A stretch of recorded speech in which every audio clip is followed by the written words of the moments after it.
मराठी सिनेसृष्टीतील सोज्वळ आणि सालस अभिनेत्री म्हणून अर्चना पाटकर प्रसिद्ध आहेत. आत्मविश्वास, सून लाडकी सासरची, इनामीना डिका, आनंदी आनंद, लप्पाछप्पी अशा गाजलेल्या चित्रपटात त्यांनी अभिनय केलाय. चित्रपटसृष्टी गाजवल्यानंतर त्यांनी छोट्या पडद्याकडे आपला मोहरा वळवला. आभास हा, पुढचं पाऊल, आई कुठे काय करते या मालिकांमध्ये त्यांनी काम केलंय. आई कुठे काय करते मालिकेतील कांचनाजी म्हणून त्या महाराष्ट्रातील घराघरात पोचल्या. आता त्यांचा मुलगा आणि सून दोघेही कलाक्षेत्रात कार्यरत आहेत.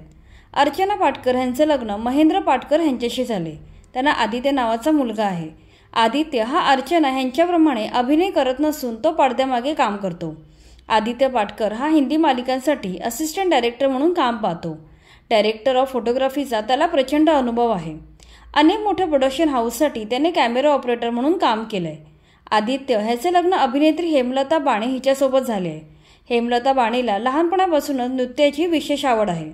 याच आवडीतून तिने शाळेमध्ये असतानाच अनेक कार्यक्रम केले. इयत्ता 7वीत असताना तिने मस्ताना हा स्टेज शो केला. आत्तापर्यंत छोट्या मोठ्या अशा तब्बल 400 गाण्यांच्या अल्बममध्ये तिने काम केलंय.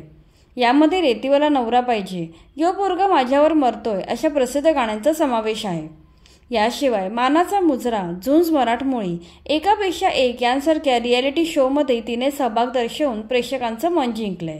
एकापेक्षा एक मधील तिचे नृत्य पाहून सचिन पिळगावकर यांनी तिला आम्ही 7 पुते या चित्रपटात अभिनय करायची संधी दिली. त्यानंतर तिने मागे वळून पाहिले नाही. इवलासा खोपा, नवरा माझा भवरा, चल धरपकड, कॅरी ऑन देशपांडे, मोहर, सत्य सावित्री, लाऊ का लात यांसारख्या तब्बल 29 चित्रपटात ती झळकली आहे. लाऊ का लात या चित्रपटात अर्चना पाटकर आणि हेमलता बाणे या सासू सुनेच्या जोडीने एकत्र काम केले. अशा प्रकारे अर्चना पाटकर यांच्या कलेचा वारसा त्यांचा मुलगा आणि सून पुढे नेत आहेत.